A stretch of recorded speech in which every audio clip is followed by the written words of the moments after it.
मोहम्मद महबूब अली उर्फ शेरवाला, घर Inarwa, ward number 16, Birendra महानगरपालिका। सर, हिजो जुन घटना घटेको थियो बेलुकातिर वाडा प्रहरी कार्यालयमा, त्यो के घटना वास्तवमा के घटना थियो? त्यो घटनाको विषयमा म अलिकति सन्तोषको कुरा राख्छु।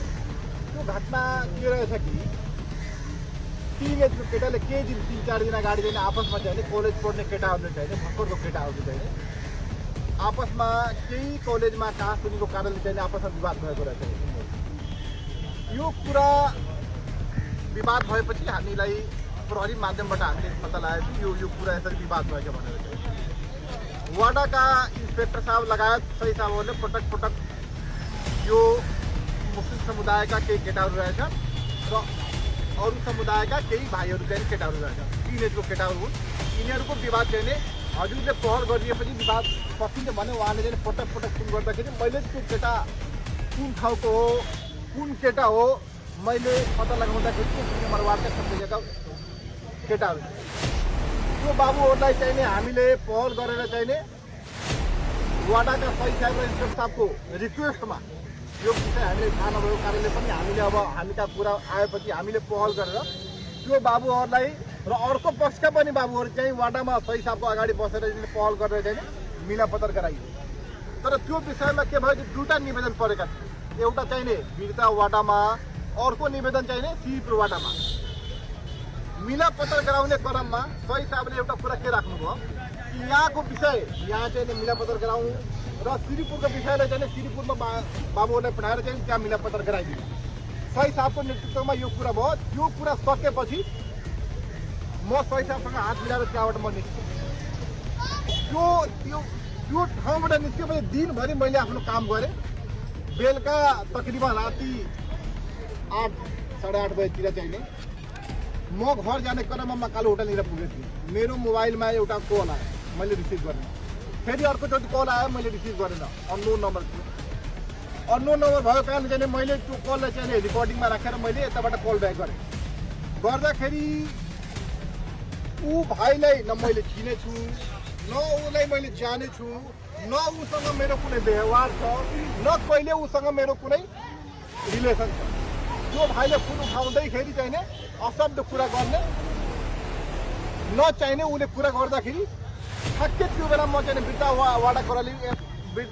वाडा प्रहरीनिर म पुगेको थिएँ। मैले आफ्नो ड्राइभर साहबलाई ल गाडी कहीँ साइड लगाउनु, अनि त्यो रेकर्डिङ साइड म लिएर चाहिँ वीरता वाडामा म पुगेँ। वीरता वाडामा पुगेपछि मैले सही साहबले त्यो रेकर्डिङ यो नम्बरबाट मलाई फोन आएको रहेछ, यो को हो, यो सम्बन्धित मान्छेले बोलाएर सोध्नु कि यसले मलाई चाहिँ फोन गर्ने कारण के, किन यो भाइले मलाई फोन गरेको भने मैले चाहिँ उहाँलाई भने सही साहबले त्यो भाइलाई फोन गरेर चाहिँ ल तपाईँ चाहिँ को हुनुहुन्छ, त्यो भाइले आफ्नो परिचय दियो म फला बोल्दैछु भने सही साहबले भन्नुभयो ल तपाईँ यहाँ आउनु वाडामा। त्यो भाइको वेट गर्दै म र सही साहब वाडामा बसेको छु। 81 वाडामा त्यो भाइ नआइकनि 20-25-30 जना 40 जनाको समूह चाहिँ वाडा प्रहरी कार्यालयको गेटमा आएर चाहिँ विभिन्न किसिमका जातीय नारा लगाउन थाल्यो। यो विवाद कुनै जातीय विवाद होइन, यो कुनै धर्मसँग जोडिएको विवाद होइन। कुनै व्यक्तिले रक्सी खाएर कसैको बहकावामा आएर कसैलाई गाली गलौज गरिरहेछ भने यो त घटना कसैसँग घट्न सक्छ। यो घटना आएपछि हामीले प्रहरीलाई नजानकारी दिए कसलाई जानकारी दिने? हामी प्रहरीका नजाने भने को कहाँ जाने? हामी झगडा गर्ने जाने मान्छे त होइन।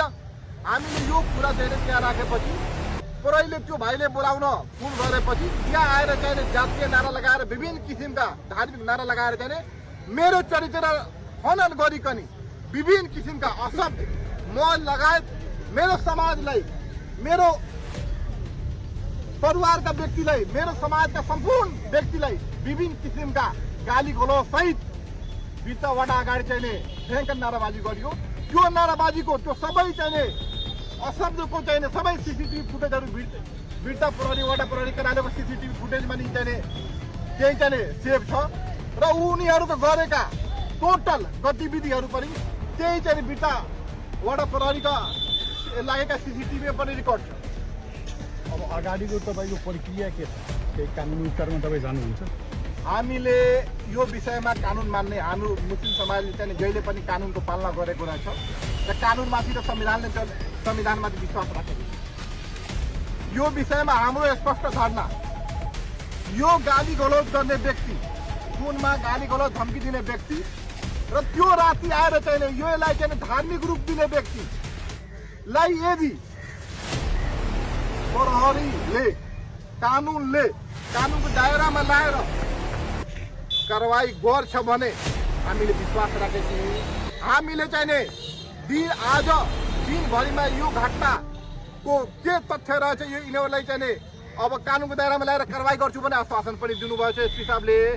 यदि कदापि यो घटना सम्बन्धी एसपी साहबले कारवाही गर्नुहुन्न भने मेरो चरित्र हनन गर्ने र मेरो समाजका चरित्र हनन गर्ने, मेरो समाजलाई चाहिँ विभिन्न किसिमका आरोप लगाउने, विभिन्न किसिमका अशब्द बोल्ने जुन काम गरिएको रहेछ, यदि एसपी साहबबाट, जिल्ला प्रहरी कार्यालयबाट, सिओ साहबबाट यो सम्बन्धी आज कारवाही हुँदैन भने हामी भोलिका दिनमा हामी अर्को रूप लिएर चाहिँ हामी चाहिँ यसलाई विधिगत हिसाबले चाहिँ समाजलाई चाहिँ लिएर चाहिँ हामी चाहिँ बाटोमा आउने काम गर्छौँ।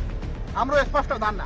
आज केही सञ्चार माध्यममा एउटा युवालाई मार्ने धम्की समेत पनि तपाईँ दिनुभएको छ भनेर आइरहेको छ, त्यसमा तपाईँको के छ अब तपाईँको प्रतिक्रिया? त्यो जुन युवा सम्बन्धी जुन कुरा आइरहेको छ त्यो बाबुलाई न मैले त्यो हेरेको छु, मैले हेरेको पनि पहिलो दिन त्यो विवाद भएको ठाउँमा वडा प्रहरी कार्यालयमा चाहिँ सहिताको नेतृत्वमा बसेका बेलामा चाहिँ पहिलोचोटि मैले उसको भाइले हेरेको पनि हो र यो जति कुरा त्यहाँ भएको रहेछ त्यो सबै कुरा सही साहबको अगुवाईमा वडा प्रहरी कार्यालयमा चाहिँ नि भएको रहेछ।